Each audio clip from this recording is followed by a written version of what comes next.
Welcome to the Terry Stanley channel. Today, I would like to introduce you to the story, We're Not Space Pirates. Author, Takara Phoenix. Read by, Terry Stanley. Okay, maybe we are.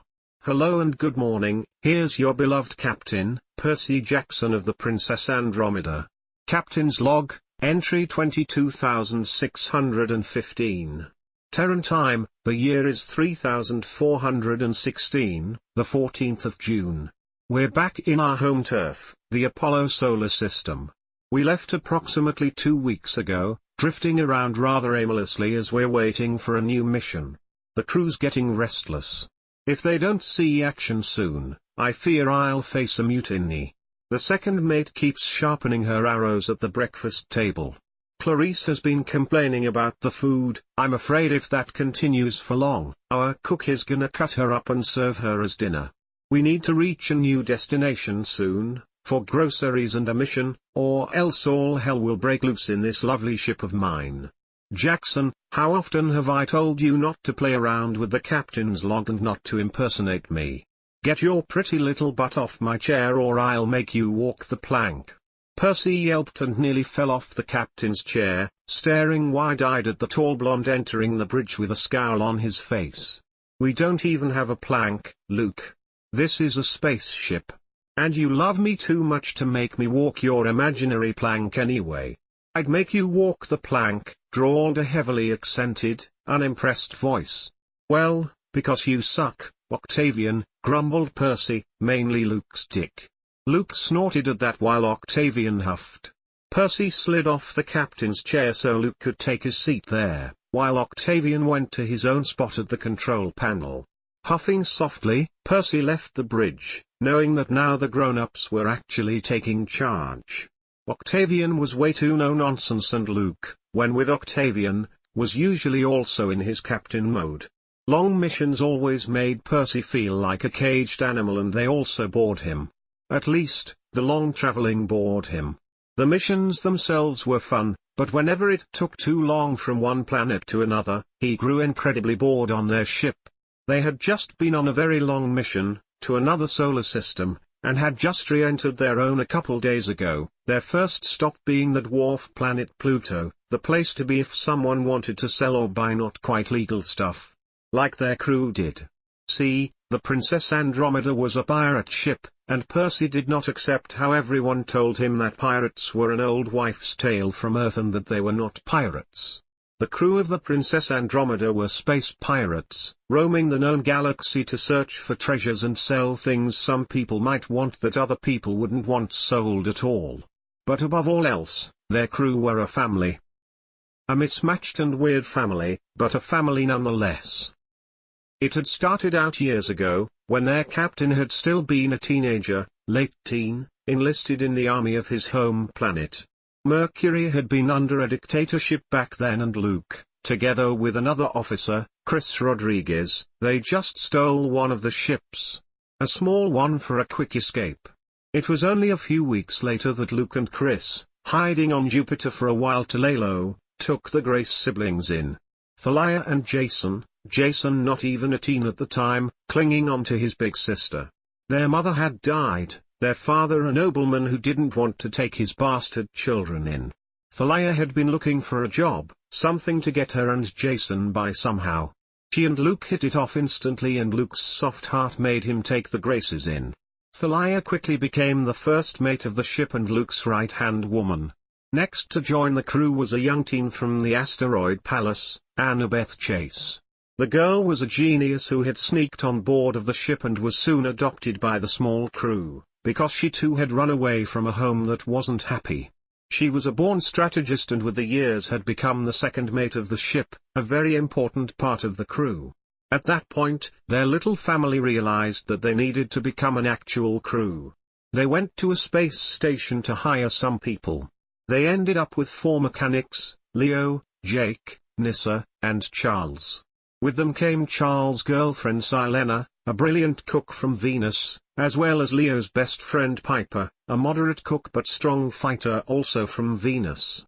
And they really needed a cook and someone willing to look after the ship not just mechanically but also so they all won't drown in their dirty clothes. Silena became a bit of a den mom all too soon. Even while the four mechanics were still busy repairing the ship that had suffered in the past months of being held together by Chris's duct tape, Silena had convinced her best friend Clarice to also join the crew with them. She was from Mars, a strong fighter. And Luke, coming from war, knew that fighters were something their crew needed just as much. Luck had it that before they could even leave the space station, Jake got shit-faced drunk and fell into bed with a gorgeous blonde from the asteroid Hygeia. Turned out the gorgeous blonde was a trained physician, and as soon as Luke overheard him say that at the breakfast table, he started courting Will into their crew, using Jake as a convincer. And Jake had been all too happy to be used like that. Slowly, their crew took shape. A captain, a second and third in command, mechanics, a cook, a doctor, a pilot in Chris, and 4 trained fighters in Thalia, Clarice, Luke, and Chris. That was when Percy met them. He instantly hit it off with Annabeth and Jason, who were at least his age. Well, hitting it off might be a bit of a stretch in Annabeth's case because she was a bit hard to digest at times and liked to make fun of him in a playful way. Percy, half human and half Neptunian, was a pilot and navigator, having been taught by his father. He was seeking adventure, far beyond Neptune. He had been a bright-eyed and enthusiastic kid, the kind Luke had a weakness for anyway, so the captain gladly took him under his wing. Percy was still dubious what exactly Octavian did at the ship, aside from fucking their captain, but Octavian had been on the last set of recruits for their ship. He had come with Rachel Dare, their communication expert. Sometimes, it felt as though she could actually see the future the way she navigated them through a long-lasting chase. That was their crew. That was their family. Percy loved his family, he loved being a part of the Princess Andromeda. He was just way too easily bored when their crew didn't get to see some action regularly. Frowning to himself, he made his way to the den. The place the mechanics usually hung out, the machine room. Charles and Jake had gotten a large, comfortable couch for the machine room, so the 4 could often be found there, just lounging about. Percy was pleased to find them all gathered on the couch. Charles was cleaning and rearranging the tools, while Jake, Nissa and Leo were playing some kind of card game. This was good. Percy loved spending time with Leo. He was nearly as hyperactive as Percy. The two of them got into a lot of trouble, especially when locked up in the ship for too long. "Bored again, Percy?" asked Charles without looking up. "Yes," groaned Percy with a pout as he walked over to the couch and squeezed in between Nissa and Leo. "I got kicked off the bridge." "Well, kinda. You're not supposed to play with the captain's log," chuckled Charles fondly. Percy just stuck his tongue out as he curled around Leo. Neptunians were feline creatures and sought a lot of attention. Well, when they wanted attention. When they didn't, they could get easily irritated. Leo reached up to Percy's head and started scratching him between the dark blue cat-like ears. The triangular velvet ears twitched and pressed down to allow better access. "If you want, we could sneak into the kitchen and see what's for dinner," offered Leo. "Bad idea. Really bad idea. You know Silena doesn't appreciate you sneaking in," snorted Nissa. Percy grumbled at her. There just wasn't much to do on board of the ship. Hang out with the mechanics in the den, sneak into the kitchen and get chided by Silena for snacking too much. He was a growing kitty. He needed food. Watching Rachel paint, when she grew bored, she painted the walls of the ship with amazing and beautiful illustrations of their adventures. "I just want something exciting to happen." "Is that really asking too much?" groaned Percy. "Will you shut up?" grunted Jake with a glare. "The last time you said that, you jinxed us and we had the Damaluna fleet at our asses, nearly catching us." "Oh. Yeah. That was fun," purred Percy with a delighted grin. "You're awful," drawled Nissa, flipping his nose. 2 hours later, Percy found himself sprawled out in the common room, head hanging over the couch as he watched Rachel and Piper upside down. They were drawing on Rachel's favorite wall, the one they all saw the most often. It was a constant work in progress, where she added smaller drawings, occasionally with Piper's help. One day, all walls would be filled with her painting. Percy sighed as he continued watching. He envied them. Rachel had a passion for drawing, and while Piper wasn't that much into it, when growing bored she still found joy in this. "Jackson, I will sedate you if you sigh one more time," grunted Rachel. Motion seconded, hummed Thalia casually where she sat with her legs crossed. She sat with Annabeth, Silena, and Clarice, playing some kind of game that involved colorful stones in various sizes. Percy wasn't entirely sure how it worked, but they had picked it up last time they were on Pluto, and since Pluto was their next stop, they were apparently looking if they needed any additions. It was a game of strategy of sorts. Annabeth had compared it to chess, only that all figures came in various values and you played 3 people at once, on 2 different levels. Annabeth had lost him at chess, though he did like the shiny stones. "I just want some action," grumbled Percy. "And now Annabeth stole my favorite sparring partner too, so I can't even properly work it out of my system. Thalia and I sparred all morning. Now we want to exercise our minds," stated Clarice simply. "Won't hurt you either to use your brains some more too." Percy flipped her off and glared a little. Silena turned toward him with a small smile. "I'm sure we'll reach Pluto soon," assured Silena. "Why don't you go and help Will with the inventory? The quicker we get to restocking, the quicker we can head into a new adventure. I already sorted out the kitchen and made my list on food supplies." "Put a mate for Percy on top of the list," called Clarice out. "Maybe if you have someone to exercise with you thoroughly, you'll be less of a pain in our asses." "Now that's a motion I second," chimed Piper with a teasing smirk. Percy growled to himself and decided that it was time to leave the girls before they made any more fun of him. He knew they were kind of right. The most at ease were the ones who had partners or mates. Luke and Octavian disappeared in their cabin for hours and came back more relaxed. Charles and Silena. Chris and Clarice. Jake and Will. They had it easy. When they were bored, they had someone to hold, someone to kiss, and yes, someone to have sex with to waste time. Annabeth, Rachel, Piper, Jason, Nissa and Leo somehow could deal with it better than Percy, but again, Percy liked to blame his Neptunian heritage. They really did seek a lot of attention and were naturally very affectionate. He often enough got platonic cuddles from his crew, but having a mate who was entirely his would of course be so much better. Will, greeted Percy as he entered the infirmary. "Ah. Has everyone else grown tired of you playing a stray kitten?" teased Will knowingly. "Well, yeah. Kinda," shrugged Percy. "I wanted to train to get it out of my system, but they're all busy. I swear, I am this short of cleaning the ship top to finish." Will chuckled to himself. He had pointy ears, in an elvish way, which was normal for hygienes, so were his fair skin and hair. He sat at the computer, patting the infirmary bed next to him in invitation. Percy eagerly climbed the bed and rolled into a circle, baring his stomach a little so Will could pat him with his free hand while making notes with the other. The hygiene was very understanding with Percy's physical needs, partially due to him being a physician and knowing that Percy needing to run free and be cuddled wasn't just a quirk, it was something his kind sought out. "What's it like cuddling with Jake?" asked Percy thoughtfully. "What kind of question is that?" laughed Will amused. Percy shrugged and wrapped his long, fluffy tail around Will's wrist to keep the blonde in place of patting. "I dunno. I just..." During dinner, Silena and Charles were being so cute again. "And I know what Luke and Octavian are up to right now. Feels like life on the ship is easier to handle. If there's someone who's yours, someone to cuddle and love, you know?" Will hummed in understanding, scratching Percy beneath his chin. "That's certainly true at times. But other times, it also becomes too much. If you and your lover sit on each other 24/7 for months during a mission. You know, back when we were on that mission to the outer asteroid colonies and were stuck on the ship for 3 whole months.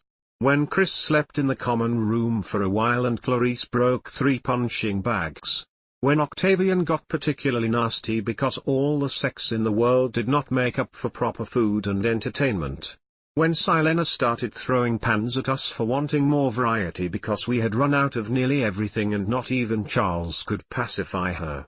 Having someone you love doesn't necessarily make everything sunshine and rainbows, you know. It can make things more bearable and you do have more variety to how to pass time, but you can just as much get on each other's nerves as everyone else. Percy hummed in acknowledgement, still doubtful. He just really was longing for a mate. Someone to call his. Someone who wouldn't cuddle him because they knew it was a basic requirement for his species, but simply because they really wanted to cuddle him. "We'll reach Pluto soon," promised Will softly. "Things will get more exciting from there on out." "I'm not staying on the ship, Chase," hissed Percy, ears flat against his skull and tail whipping around violently as he stared at Annabeth. "We've been cooped up in here for so long, I will not be the one to stay back and guard the ship. I need to get out of here." "You know exactly that you attract too much attention on Pluto, Percy," tried Annabeth again. "It'd be safer," tagged Silena on, clearly worried. "For all of us." I can disguise myself, I can," exclaimed Percy frustrated, looking at Leo for support. "I could go with Leo. Hazel and Frank know me already. It'd be totally safe there." Luke heaved a sigh as everyone slowly turned toward him for the final verdict. Pluto was the place to be when selling or buying illegal stuff, but that didn't mean the entire planet was corrupt. There were rather harsh laws against outlaws, and if you managed to get caught before leaving the planet, your fate was not a happy one. That was why it was utterly important to keep a low profile. Absolutely nothing was more high profile than a Neptunian on Pluto. Yet Luke also knew that out of them all, Percy had suffered the most from being cooped up inside their ship for so long. Leaving him behind would not end well. Knowing Percy, it would most likely end with Percy sneaking out anyway and actually getting into trouble. "You're going with Leo. Wear a cloak. Do not take down the hood. Hide your tail. If anyone sees you, you return to the ship, take the most obscure path possible," ordered Luke. I, Captain," exclaimed Percy with a bright, pleased grin. He didn't like wearing the cloak, because it weighted him down, and Neptunians were agile and always in motion, unless they chose not to be in motion. This heavy thing made moving harder, against his will. But he knew this was the only compromise he could make here. So he found himself out on the market with Leo, wrapped in a dirty blue cloak. "Looking forward to seeing Frank and Hazel," whispered Percy teasingly. Leo blushed and glared at his friend as the two of them navigated through the marketplace. Frank and Hazel were their favorites when it came to weapons and jewelry, one to buy and one to sell. And Leo had the biggest crush on them. Frank was a Martian, big and buff and kinda intimidating, but also a total sweetheart on the inside. His wife Hazel was a gorgeous Plutonian. Plutonians had this dark aura and those piercing eyes and wings, black and feathery and beautiful. "Welcome to the Happy Dragon. What can we get you, or what can we get from you?" They really were quite the pair. Frank, broad and muscular, looming behind Hazel, who stood with her hip cocked and her wings spread. She looked innocent and kind. He made it clear that they would not be robbed or betrayed. No foul business here. Frank instantly relaxed and unfolded his arms when he saw and recognized Leo, while Hazel lowered her wings with a smile. "The pretty Terran. Did the captain finally agree to sell you?" asked Hazel, pleased. Percy huffed at that as the duo approached the counter. "I'm here to sell jewelry. Not Leo." Hazel deflated, pouting prettily before winking at Percy. "But you know, if you guys ever really need money, me and Frank would pay good for this one." "Not for sale," snorted Percy, amused, getting the bag of goods out from under his cloak. "Your sense of humor is awful," laughed Leo softly, cheeks red. Frank and Hazel heaved sighs and Percy rolled his eyes. Poor, oblivious little Earth boy. Hazel turned her attention on the stolen goods now on her table. She hummed, intrigued, sorting through the gems to see their value. A purple, large one particularly piqued her interest. "High quality," mused Hazel thoughtfully. Where'd they come from? Been visiting the neighboring solar system, replied Percy with a sly grin. Rare to come by, those little gems. Got 'em off the moon colony Didun from the ARS. Didun, echoed Hazel intrigued. Second best when it comes to gems, second best only to us. Selling jewelry on Pluto is hard business, you know that, right? Shrugged Percy mischievously. Figured with the high quality, they could pass as Plutonian to the tourists. You could make a fortune out of it. What do you say? Tourists, repeated Hazel, looking at the gem closely. Well, there's a lot of people too dumb to check gems before buying them, and I could sell those for twice their real value. Maybe thrice if I bat my eyelashes and tell them it's a discount. So, we're in business then? Asked Percy excitedly. It appears we're in business, confirmed Hazel with a smile. Frank, can you get the thing? Frank grunted and disappeared in the back room. Percy raised one curious eyebrow, jerking his head into the direction in which Frank had just gone, silently inquiring where Hazel had sent him. A charming smile and a nod into the general direction of Leo was the answer he got. Leo was very much distracted by checking everything new in the shop. Truth be told, Percy liked looking around the shop too. Frank and Hazel always had the most curious trinkets and things from all over the solar system. Grinning, Percy leaned against the counter to reach Hazel. You know it'd be a problem if the three of you do start something and we only get to see you guys every couple months? Asked Percy, tone somber despite his grin. Hazel knitted her eyebrows as she sighed and shook her head. We might have to look for a different kind of job soon anyway. And a pirate crew might just sound good. Why? Asked Percy with a frown. What happened? Shaking her head, Hazel made a dismissive hand gesture. Family issues. They'll unfold in the next couple weeks. Or days. Who knows? But if we need a quick escape from Pluto and a place, you helped us a lot. We'll help you, confirmed Percy honestly. Here, exclaimed Frank, startling Percy and Hazel and gaining Leo's attention. Leo blinked slowly as he looked at the robot. Dragon robot. Golden dragon robot that moved curiously, which implied an AI. Percy took a careful step back, knowing what was to follow. Leo squealed and rushed straight ahead toward the dragon, would have knocked Percy over if Percy hadn't gotten out of the way. Cooing softly, Leo knelt in front of the dragon, carefully cupping its face and looking at it closely.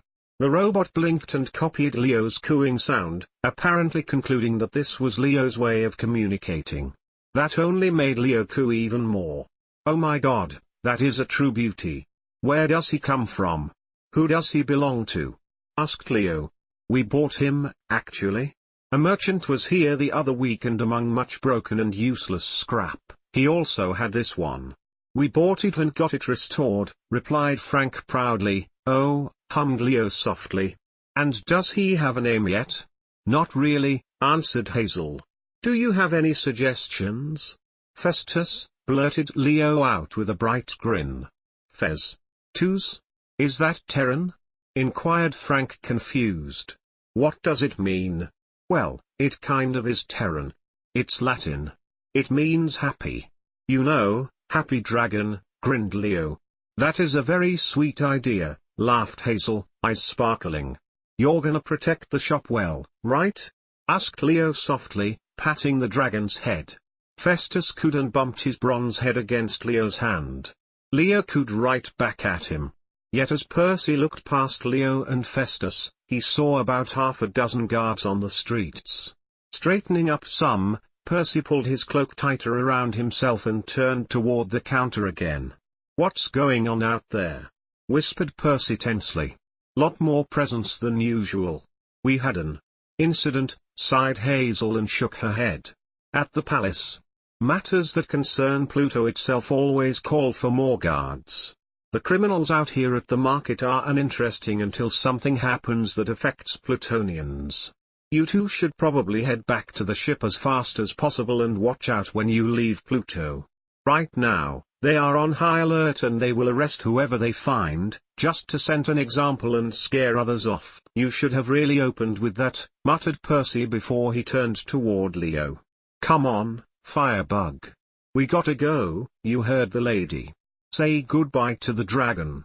Leo stuck his tongue out at his friend. Don't talk to me like I'm a child. I'm older than you. I'm responsible for you, countered Percy, also sticking his tongue out.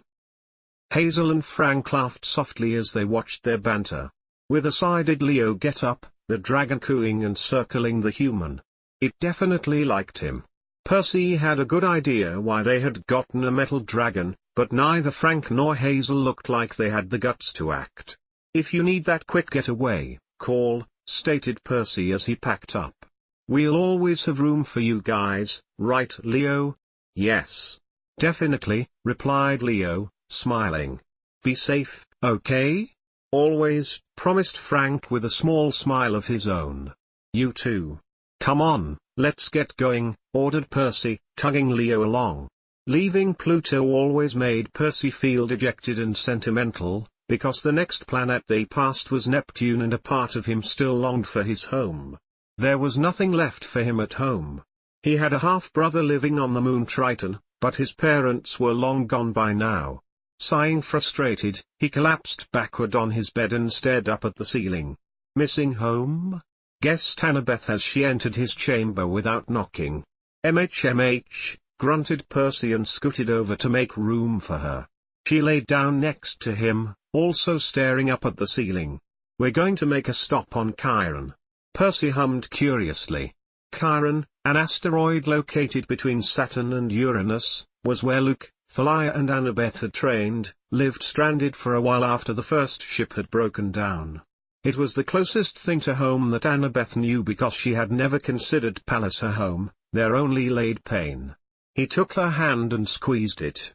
The crew had lived and worked on Chiron for months, from what Percy knew, having done everything to earn enough to afford a new ship. An elderly centaur had taken them in and taught them to fight and navigate. Luke, Chris, Annabeth, Thalia, and Jason. Annabeth and Jason had barely been more than children, the others in their late teens. Very often, Percy felt grateful for the life he has had before joining the crew. For his mother and father and his older brother. Leo's still 100% oblivious to Frank and Hazel pining for him, stated Percy to lighten the mood some, cracking a smile as he turned his head to look at her. Of course he is, sighed Annabeth and shook her head. They'll have to spell it out for him.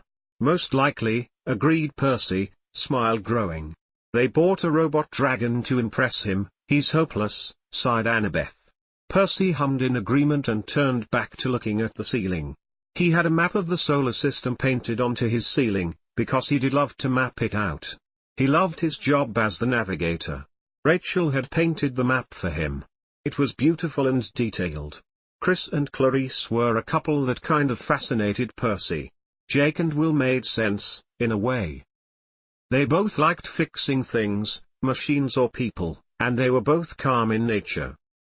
Charles and Silena were both gentle and loving, but they completed each other in the sense that Silena was very outspoken and social and charming while Charles was the silent type sticking more to the background of social gatherings. But Chris and Clarice were so different. Clarice wasn't good with feelings, especially not with expressing them. Chris was patient and he seemed to be able to read between the lines. Percy also guessed that maybe in private, she was more willing to express them. As it was, when he saw them they seemed to mainly communicate without words. Percy was sitting on the couch, together with Piper and Nyssa. Nyssa was watching TV, her legs sprawled out over Piper and Percy's laps. Piper was polishing her dagger and Percy was watching Chris and Clarice. The couple was going through a plan together with Thalia and everything Chris and Clarice did seemed like they didn't need to talk at all. Percy longed for such a connection. Okay. Dinner is ready, children, announced Silena as she poked her head in. Within seconds, the common area was empty and everyone was rushing to the dining hall. Silena was a great cook and definitely the crew's mom. She was tender and loving and always had an open ear for any of their problems. She was greatly responsible for them lasting long during the longer journeys, because she helped the crew stay more balanced. "We were lucky to get off Pluto in time," grunted Luke grimly as they all gathered. They had left the dwarf planet 2 days ago. Frowning curiously, Percy stole the plate of fish right from under the captain's nose to get the second best piece. An odd quiet settled over the crew as they all started to take their servings of what Silena had dished out. "Why?" asked Piper after a beat. "I mean, I know something was up, but what do you know?" "I talked to Ethan," replied Luke with a sigh, rubbing his face. Ethan had been in the Mercurian army with Luke and Chris, and while he had deserted too, he had settled down on the asteroid Nemesis, finding a husband and a peaceful life. Only that he still liked to trade some not quite legal things. It was a far more profitable job than gardening. "When we were there had been an uprising," continued Luke as he sat down. "The queen has been overthrown, the prince, next in line, is nowhere to be found. There's great unrest, to say the least. The new government is not stable and they are looking frantically for the prince." "We need to return," exclaimed Leo upset, bolting off his chair. "We need to get Hazel and Frank." "Leo," sighed Luke, looking at him. "They haven't called yet," interrupted Jake gently. "They know we will pick them up if they need to. You and Percy offered it and we back you up on that. But they haven't called yet. They know right now it's too dangerous for us to return to Pluto," confirmed Luke. "They will call, once it is safe enough for us to land. And we will get them out. I promise." Leo did not look pacified as he sat down again. A concerned frown marred Percy's features. He knew Leo held both Hazel and Frank very dearly and he hated being unable to help. Reaching out, Percy rested a hand on Leo's thigh, patting it encouragingly. "Frank's a strong fighter," grunted Clarice seriously. "He will be able to defend their shop and protect himself and Hazel for as long as needed. Don't underestimate a Martian." A small smile found its way onto Percy's lips. While Clarice wasn't one for coddling or empty words, when she did reassure someone, she used truths and facts, and that somehow was far more effective than any sweet, sugar-coated and empty phrases. "They're right, Leo. Frank is strong and Hazel is cunning.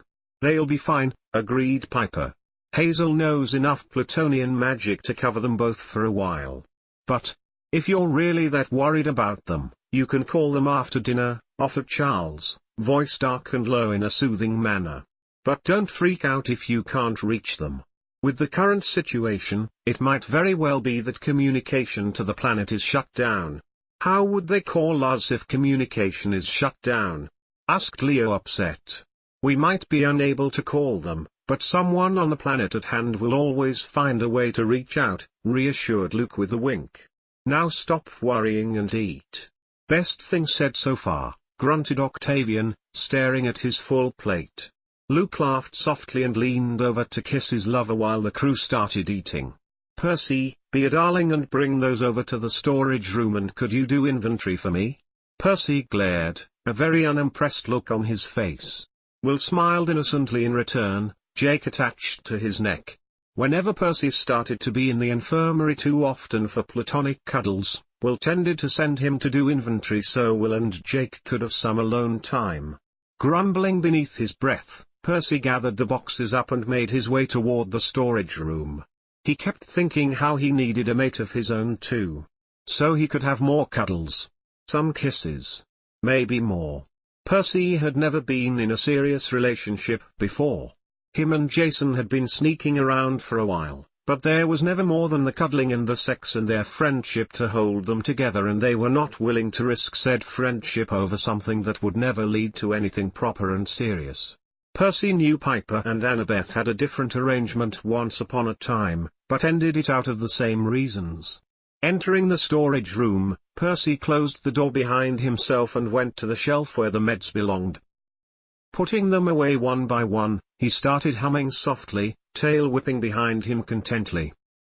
At least this gave him something to do. It had been 4 days since they left Pluto now, and while Luke had said they couldn't return for Hazel and Frank just now, They still stuck around close by so they actually could come and pick them up in a reasonable time. If they were weeks away, it would be of no use to anyone. They would reach Chiron tomorrow and restock, take care of the last things they had to sell, biding their time until they would return to Pluto. Santo Gatto, whispered a voice behind him. Percy straightened, ears erect and twitching. Slowly, he turned around. He knew those words, that foreign tongue. Plutonian. Santo Gatto, it was what they called the Neptunians on Pluto. The Holy Cat. Apparently, Neptunians resembled cats, whatever those were, but Leo had confirmed that Percy looked a lot like those earthen creatures, and since Pluto was largely colonized by Earth, they took some customs, languages and history along with them. The one standing behind Percy, however, was surely not an Earthling. He was tall, with a lean and agile body meant for quick flight. So were his large, mighty wings. Pitch black but shining like spilled oil where the light hit them. They were beautiful, just like the Plutonian himself. His dark eyes stared at Percy in awe, the black clothes he wore helped him blend into the shadows. "Stow away," hissed Percy, tail fluffing up as he got into a fighting stance. The Plutonian took a step back and lifted his hands in surrender, bowing his head. "I do not mean you harm, Santo Gatto. I would never let harm come to you." Percy frowned, but relaxed a little. He knew chances of a Plutonian harming a Neptunian was incredibly low. After all, there was a reason why Neptunians were known as holy cats to the Plutonians. A long, long time ago, back when humans had first started colonizing Pluto, it had been a dour place. Dry and with little vegetation. The Plutonians were a race that had adjusted to these circumstances, had made their peace with it. Humans. Not that adaptable. The human colony had attracted their neighbors' attention and Neptunians found their way to Pluto. The Neptunians' natural hydrokinetic powers allowed them to bring rain and flood the deep, dry valleys to fill them with lakes and rivers, bringing lush vegetation to the planet. It had been centuries ago and legends and myths had been spun around that piece of history, Plutonians worshipping their water-bringing saviors. Even now, even with the green lands and lakes, Neptunians were still seen as a symbol of fertility and water.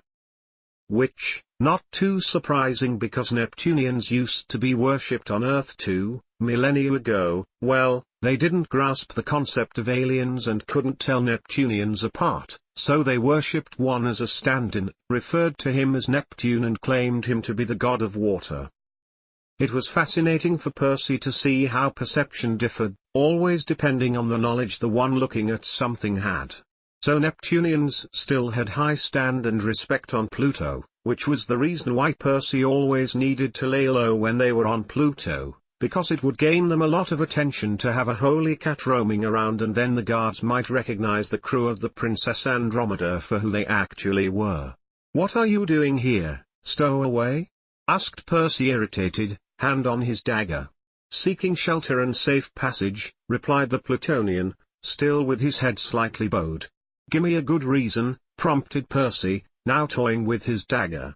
Usually, people who want shelter and safe passage do not sneak onto a pirate ship and hide for 4 days before showing themselves. They, look at a harbor for a ship taking passengers with them. "Our situation is different, Santo Gatto," stated the Plutonian firmly. "Percy," stated Percy, just to earn a confused look from the other. "My name. It's Percy. And I get that your situation is difficult, what with that whole uprising situation going on. Still, it's generally considered polite to ask before traveling on someone else's ship." "Wait.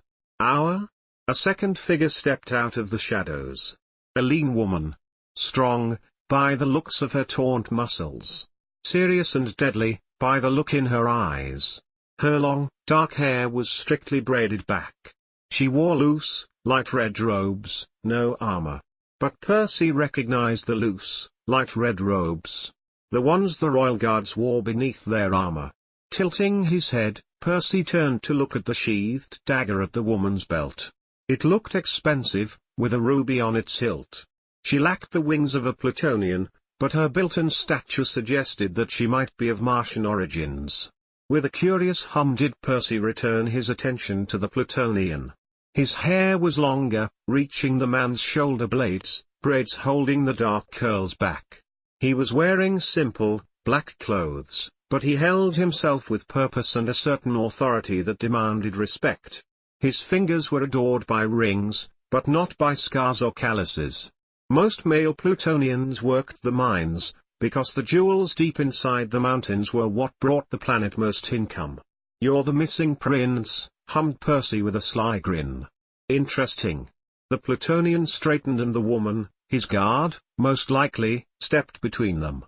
She looked dangerous and Percy wasn't sure he could take her in a fight. So he just smiled wider and sheathed his dagger again for now. The woman did not relax. "How did you?" Asked the woman slowly. "He's not a minor. He holds himself like royalty." "You're clearly a royal guard of Pluto." "The Prince of Pluto is currently missing / in hiding and the two of you sneaked onto our ship on Pluto." "I'm not stupid," grunted Percy amused, raising one eyebrow. "Why our ship? Why show yourself now?" "You are right, Santo Gatto, I am Prince Nico D'Angelo of Pluto. This is my personal guard, Reina Vila. She helped me escape the palace when my sister the queen was slaughtered," stated the prince. "We saw you, coming out of the Happy Dragon, you were hugging the shop owners. I decided to follow you, for if they trust you, you might be safe. And when we overheard you during dinner, talking about going back to get Frank and Hazel out of Pluto, I feel like I can trust your crew." "Why do you place your trust in us based on what Frank and Hazel think, Nicodian?" "Ah. Is there like a shorter thing I can call you?" asked Percy and wiggled his nose, blushing a little. "Nico," offered the prince blinking with large eyes as though he was enthralled by Percy's blush. "Your Highness," offered Reynavilo at the same time sharply. "Not my Highness. Actually, no one's Highness, if I understand the current political situation right," hummed Percy mischievously. "Nico will do." "Nico. Now, answer the question, please." "Prince," started the bodyguard. "Reina," interrupted the prince with a pointed glare. "We need to show a sign of faith if we want their help. And we trust them, because Hazel trusts them." "Yes, yes. Good. Now, gimme an answer, Prince," prompted Percy, eyebrows raised. "She is my sister," replied Nico, holding Percy's gaze. "What?" grunted Percy with a deadpan. "What? No, seriously, what?" "Hazel of Esk is the illegitimate heir to the late king," elaborated Reino unwillingly. "She is a well-kept secret of the royal family and those most trusted. If my sister trusts you to keep her safe, then I too trust you," added Nico, eyes honest. "Well, she didn't trust us enough to tell us that piece of information," muttered Percy with a frown. "Okay. Enough. Time to get out of the closet and meet the captain, let's see what he has to say." Obviously did Luke accept Reina and Nico on board of the ship, though he expressed how utterly not pleased he was that they had stowed away. The crew was, for now, instructed to keep an eye on them both, considering they knew nothing of either of them. Keeping an eye on Nico was so not hard for Percy, because the Plutonian was literally everywhere Percy went. "You know you have a stalker, right?" asked Thalia lowly. She was sparring with Percy at the moment in the training room to blow off some steam. Nico was sitting on the bench, eyes on Percy, avidly watching his every move in total awe. The prince kept watching Percy's tail as it moved, how his ears twitched, seemingly cataloguing all the dark blue markings Percy spotted on his skin. His markings were a deep sapphire blue and Leo used to compare them to a tiger's stripes. Percy was assured that tigers were very majestic and royal creatures, so he was pleased by that. Being stared at was not something new to Percy. Most aliens of the Phoebus solar system were humanoid, many barely differed from humans, so those with special features or skin colors stood out starkly. Will was used to whispers about his pointy ears, Piper and Silena for their shape-shifting abilities, moderate, only able to change color of hair, eyes and skin, not the actual shape of their bodies. And Percy, he was used to being stared at for his markings, his tail and his ears.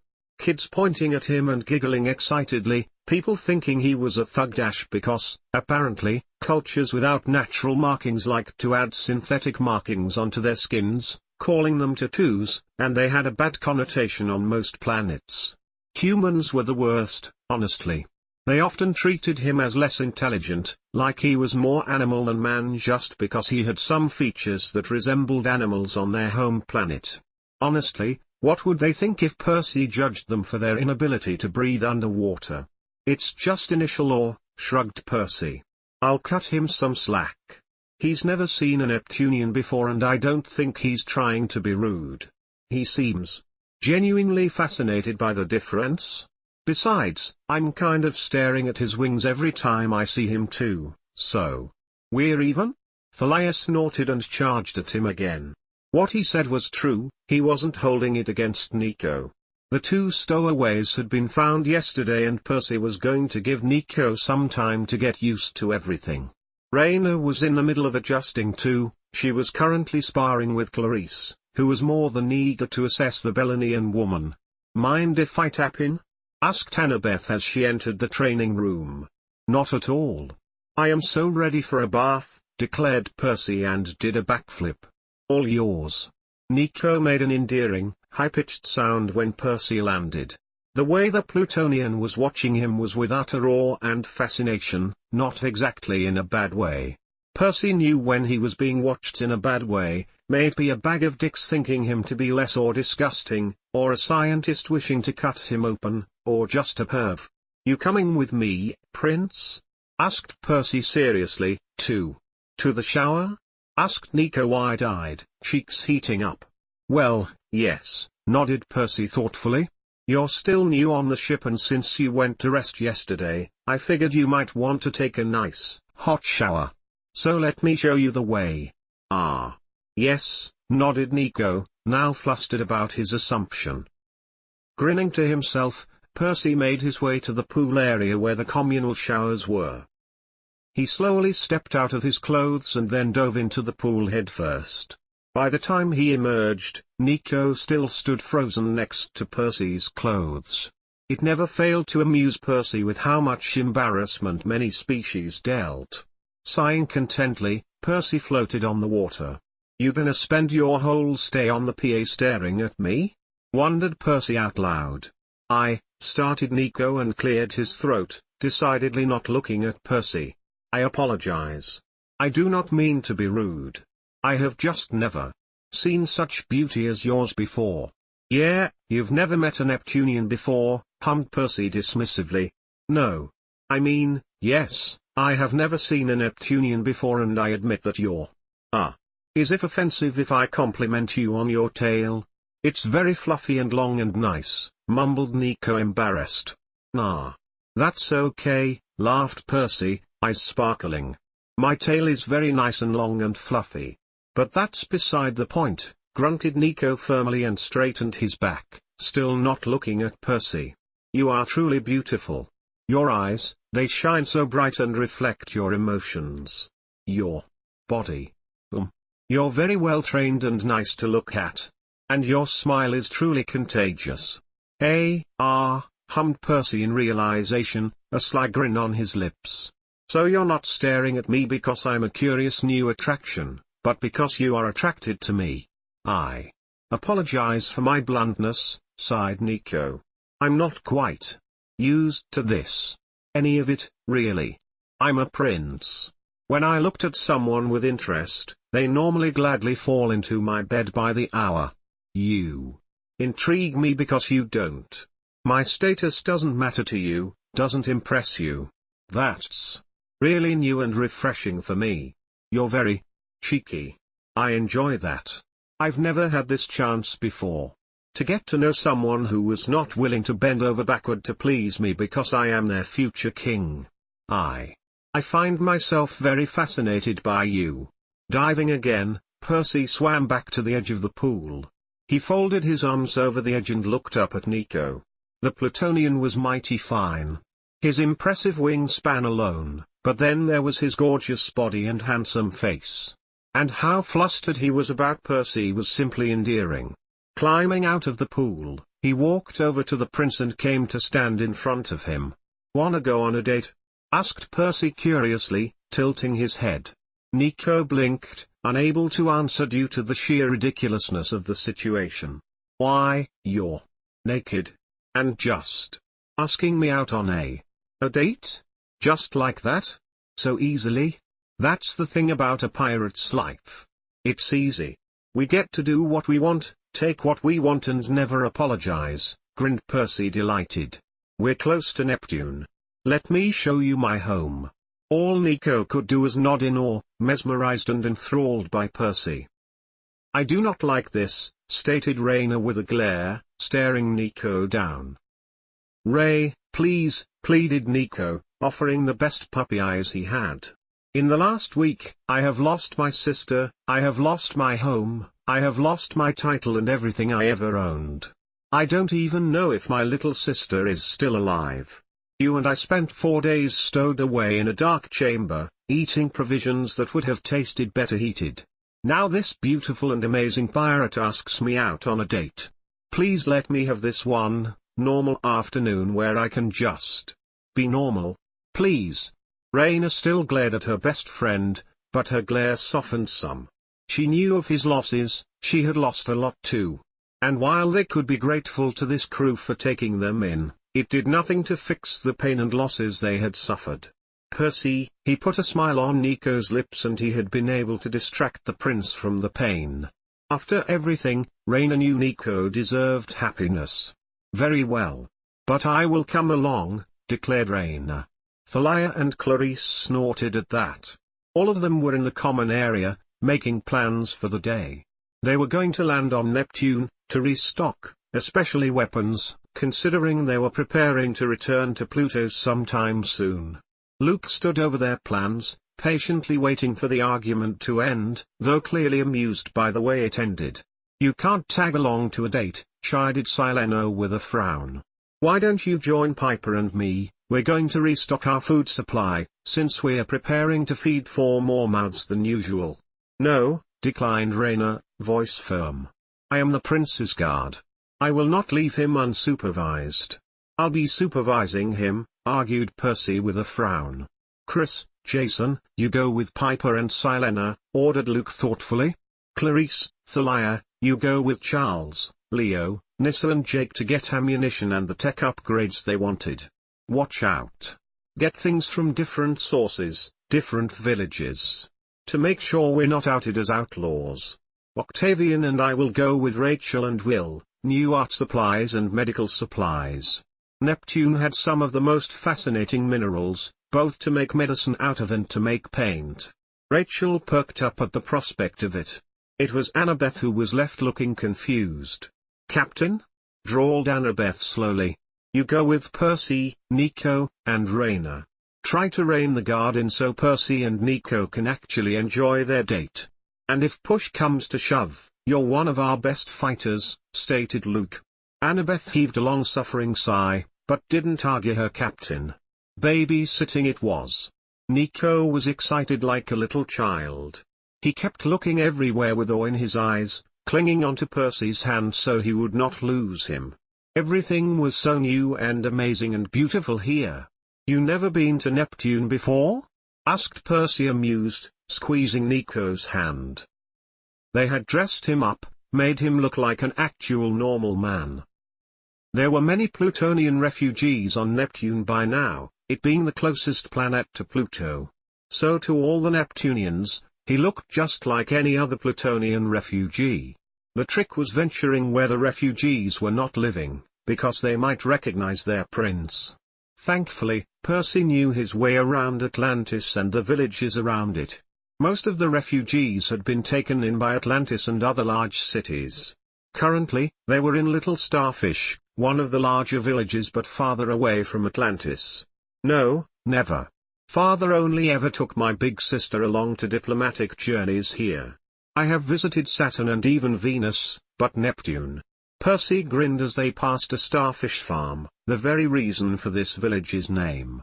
It was amusing to see how Nico's eyes kept trailing after every Neptunian they passed, clearly fascinated by the differences in markings and fur and even the style of ears and tail. Some had short fur, others long, some ears were more rounded, others very pointed. The markings varied from a nearly white soft blue to a dark, borderline purple color. Percy understood it, honestly. The very first time he had gone to Pluto, he had been no less amazed.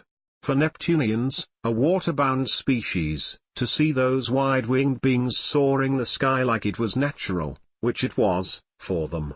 All of those different wings were so impressive and fascinating. It was part of why Percy loved their life.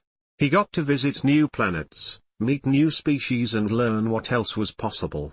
The idea of flying had always been a wild and unrealistic one for Percy as a child, but there were aliens to whom it was natural, as natural as it walking among the coral reefs and hunting down their fishes for hours without needing to resurface for air. Turning a little, Percy looked at Raina and Annabeth trailing after them with some distance. Tugging on Nico's hand, he got the prince to turn toward him. "Are you hungry?" inquired Percy with a smile. "Because there is an inn just around the corner and they serve the most amazing snastan gilash." "What?" asked Nico and blinked slowly. Snastans are a breed of fish, shaped like stars. They're prepared with wild berries and sweet fruits and hot spices. "It's quite the experience," grinned Percy. "Second best snastan gilash I've ever eaten and second only to that of my mother. Berries and hot spices and star-shaped fishes?" frowned Nico curiously. "I have had fish before. It is a rare delicacy on Pluto and occasionally, we feasted on it. I enjoyed it greatly." "Right. No fishes on Pluto," nodded Percy wide-eyed. "Oh, forget it. We're gonna order the whole menu. So you can taste it all. The lax puffy and the austere near, a delicacy really. And full and steak. Algae salad with the freshest cuts as topping. Come, lemme spoil you, prince." Nico smiled nearly shyly as he followed the excited Neptunian.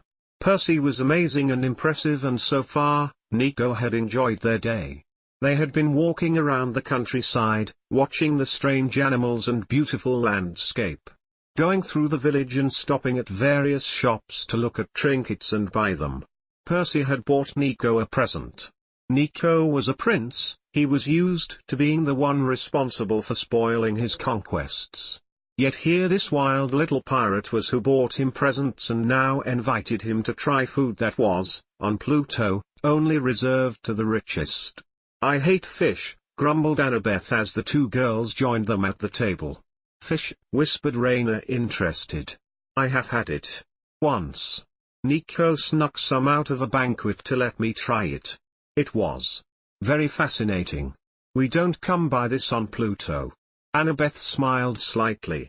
"Well, once in a while, I can endure fish." Percy grinned slyly as he ordered literally everything on the menu. His new friends from Pluto needed the chance to try everything once. The waiter laughed, a deep belly laughter. Apparently, the food industry of Neptune was really prospering well these days because Plutonians loved fish and how cheap it came here. After all of Neptune was covered in large oceans and fish was the main food source here. It was the opposite of rare. Dishes that Percy remembered eating nearly daily as a child now got the most amazed looks from Nico and Raina. Both of them dug in with gusto. "Wait. Don't," interrupted Percy wide-eyed and took a shell away from Nico. "Don't bite this. The shell is hard as iron, it would break your teeth. But the flesh inside is freshest right after opening it, so they are always served closed. The trick is, see here, there is a small opening. You pry it open here, remove the shell and slurp the flesh out of it." Nico made a curious noise as he watched Percy crack open the shell and suck out the flesh. Carefully, he copied the motion and moaned at the curious taste of what Percy had referred to as austere near. Weird little things, but utterly delicious. They had 2 tables decked with a total of 15 dishes and all 4 of them enjoyed and shared. Annabeth laughed softly as she offered Raina a starfish, showing her that only the tentacles were edible. I think those two enjoy their date too, whispered Percy into Nico's ear. Nico hummed in agreement, smiling to himself. He cared greatly for Raina, she was his best friend and the person he trusted most, but she was always too serious. Too focused on her duties. Raina laughed in return as Annabeth showed her how to eat another strange food. It was good to see her laugh. Maybe a pirate's life could be the thing for them both. We're going Delphinus riding, declared Percy wide-eyed all of a sudden. What? Asked Nico confused. We're doing what, Percy? A Delphinus is one of the most adorable creatures. We use them to ride from island to island, stated Percy, growing more and more excited by the minute. Surely you've never ridden through waves before either. Oh, this will be amazing. Nico was unsure about that, big waters did frighten him. They had lakes, but swimming in lakes was forbidden, they were their source for fresh water and for farming, to ruin them with their bodies and the dirt they would drag in. No, surely not. Customs on Neptune were different. It was an hour later, sated and overwhelmed by all the food he had tried, that Nico had to admit that he liked those Neptunian customs. Delphinuses were very adorable, gentle creatures, and riding them was absolutely amazing. Made even more amazing by the fact that Nico got to sit right behind Percy and cling onto the Neptunian as they shared a Delphinus for their ride. Annabeth and Raina too were sharing one as they followed. The water splashed around them and Percy was a warm, firm constant to hold on to. And the island where they rode to was beautiful. Lush nature, not touched by men's building and society. They went to gather flowers together, Percy braiding them into a crown to place on Nico's head. Black and blue flowers. Now you look like the prince you are, grinned Percy and kissed Nico's cheek. Nico's attempt at a crown was a bit of a mess, but it still held together as he placed it atop Percy's head. Then I would like for you to rule at my side, Gattino. Percy blushed, a very pleasant reaction. After all the blushing Nico had done because of that straightforward, pretty pirate, it was nice to know that Nico could make Percy blush too. They had shaken their chaperones on the flower field, where Annabeth was trying to teach Raina to make a flower crown. Percy laughed softly as he laid down on the sapphire blue, sparkling sand of the beach, pulling Nico along with him. Nico spread his wings out on the sand, enjoying the sun on his feathers. Percy was careful as he snuggled up to Nico. I enjoyed today, whispered Percy as both watched the sunset together. Did you? A lot, replied Nico. I have never had that much fun with someone before. It was romantic but fun and exciting. And the food was so good. Those frozen little stars, the star things, they were amazing. I feasted like a god today, thanks to you. His fingers were wrapped around the little trinket Percy had gotten him at the village earlier. A metal figurine. When Percy had bought it, Nico hadn't known what it was, but now he recognized it as a Delphinus. Now it would serve him as a reminder of today's adventurous date. I bought a bag of snarstons for you, admitted Percy with a grin. I saw how much you enjoyed them. They'll last you a while, they are smoked, so they don't perish soon. Thank you. You're very thoughtful. And kind and sweet, whispered Nico. Can I kiss you? I'd like that, hummed Percy and leaned in, until their lips touched in a kiss. It was a gentle and loving kiss and it lasted until the girls came to collect them because they had to return to the ship. Nico had never expected to find this happiness with an outlaw. It was the next day during breakfast that the crew noticed just how attached Nico had grown to Percy. The crew was joking around, as they always did, and Percy teased Annabeth about her crush on Raina and how cute the two women had been on their date yesterday. In retaliation, Annabeth shoved Percy. Only that Nico perceived it as an actual threat and spread his wing to shield Percy, and to knock Annabeth off her chair. The blonde huffed and glared. What the fuck? Grunted Annabeth as she gathered herself. What was that, Nico? Hissed Raina in Plutonian. She tried to harm the precious kitten, argued Nico annoyed, tightening his wing around Percy. Nonsense. They are friends. It was a friendly shove. Don't tell me you have gotten that attached to the boy, grunted Reina unimpressed. Wait. Have you? Nico ducked his head and grumbled into his plate, while the crew still watched them in confusion. Only Octavian huffed and shook his head before emptying his wine. Congratulations. The royal pain in the ass has bonded with the precious kitten, snorted Octavian. Do not disrespect my prince, warned Reina dangerously. Bonded? Echoed Will wide-eyed, staring from Nico to Percy. Huh? Grunted Percy confused, returning Will's stare. Plutonians, they don't do casual affairs and such. When they find someone compatible, they bond with them. Making them more instinctual, more protective, physical, possessive and attuned to their chosen one, elaborated Will, gesturing between the two of them. Percy just hummed in acknowledgement and continued eating, causing Nico to turn toward him slightly nervously. Is that? I apologize if that is overwhelming. I did not expect it either, but I have never shared a day like yesterday with anyone. I have never met someone like you. I dunno. I mean, let's see where this goes. Shrugged Percy, tilting his head. Is that an option? Yes. Bonds are something thin until they're sealed, assured Will. They can be broken at any time. They're just. The way I was taught, Plutonians stake their claim that way, to make sure other Plutonians recognized that their chosen one was under their care and protection. That's kinda cute, grinned Percy. I can live with care and protection. Nico smiled and relaxed, brushing his feathers against Percy's cheek. The Neptunian purred and leaned into the touch some. The others at the table chuckled softly at the two of them. Brother. Oh, you're alive. I was so afraid, when you were nowhere to be found.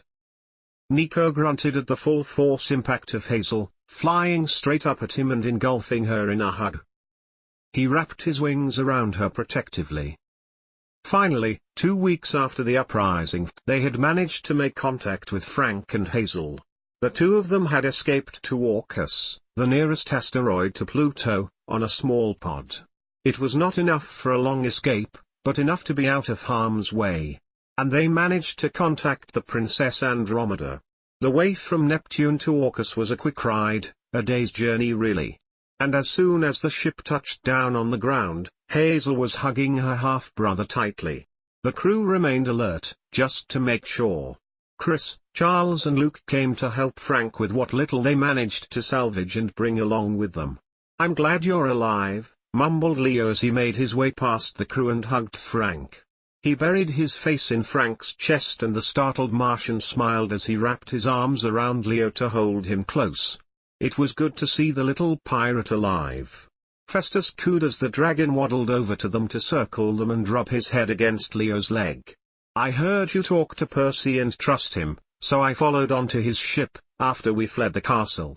Reina and we were on our way to your shop, but, sighed Nico, kissing the top of Hazel's head.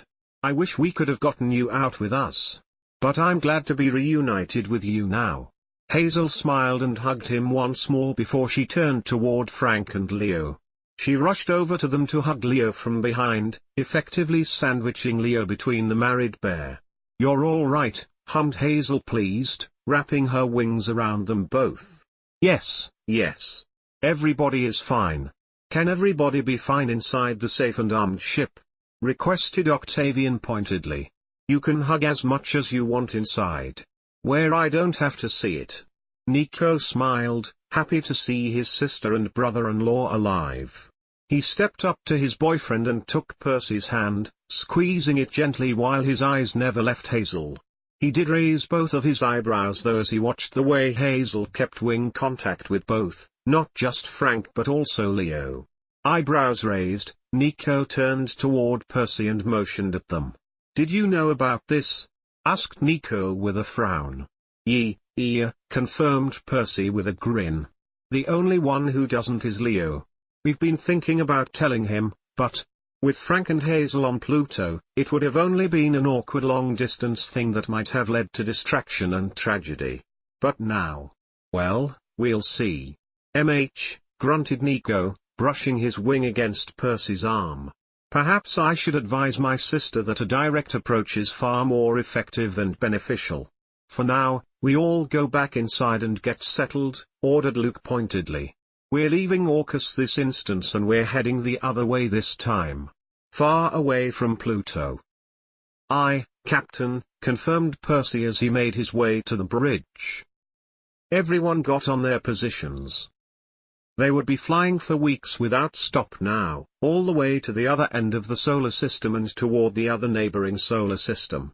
They hadn't been there in nearly 2 years, it would be a good raid. And it'd be far away from Pluto. 4 weeks later / Percy's theory had been right after all. 4 weeks in outer space without landing and Percy was content. Actually content. He didn't have to sneak into the infirmary and beg for platonic cuddles. Instead, Percy now had his very own Nico. Nico adored him, he worshipped Percy, and he was downright grateful for every time he got to have Percy curl together on his lap and give him belly rubs. Percy, in return, had learned the art of grooming wings. It was a delicate matter and Percy had been utterly careful at first, like the wings were made of glass. By now, he grew more daring and self-assured about it. He purred contently as he sat behind Nico, preening the mighty, black wings. "Pretty birdie," purred Percy, pleased as he plucked one of the loose feathers. The wing twitched at that but then stretched out pleasantly for better access. Nico was lax beneath him, completely relaxed. Percy liked this. He had always seen a potential relationship as one-sided, with how needy he was. Needing the cuddles and physical contact. But Nico needed it just as much, even though he needed a different kind of contact. And just as willing as Nico was to give Percy his cuddles, as willing was Percy to preen Nico. They completed each other, took care of each other. "There. All done," stated Percy with a broad grin, running his fingers over the soft wings. "All straightened up again. My pretty birdie. And it gives me a lot of feathers for our nest." They had moved into one chamber 2 weeks ago. After all, Nico had been living in a spare bedroom with no own belongings beyond the little trinket Percy had given him on their first date. By now, he had gathered more belongings. Silena had been a dear and bought him and Raina new clothes on Neptune. But somehow, Nico kept gravitating toward Percy and ended up in Percy's bed more often than the one assigned to him, though for platonic reasons only. Nico's instincts left him in unrest if he didn't know his chosen one was safe, and sleep only came to him when he heard the even breathing of Percy. Percy benefited from that, because he got warm cuddles. So Percy's room was now Nicerce's room, or so Silena and Rachel had dubbed it. Purring contently, Percy pawed at the bed every now and again, whenever he wasn't tucking the feathers in around it. His bed was lowered into the ground and he had pillows up around it, making it a cozy nest. The sound of his purring increased as he crawled in a circle, pawing at the bed to soften it before curling together. The action always made Nico laugh and claim that he was indeed behaving like a cat. Well then, cats were very clever beings. After all, how else would one determine the softest, most comfortable spot for napping? Nico came crawling up to him, laying behind Percy and laying his arms possessively around the Neptunian. He spread one of his freshly groomed wings out to cover them both as a blanket. Contently, Percy snuggled into the warmth. "The crew really appreciate you," stated Percy playfully.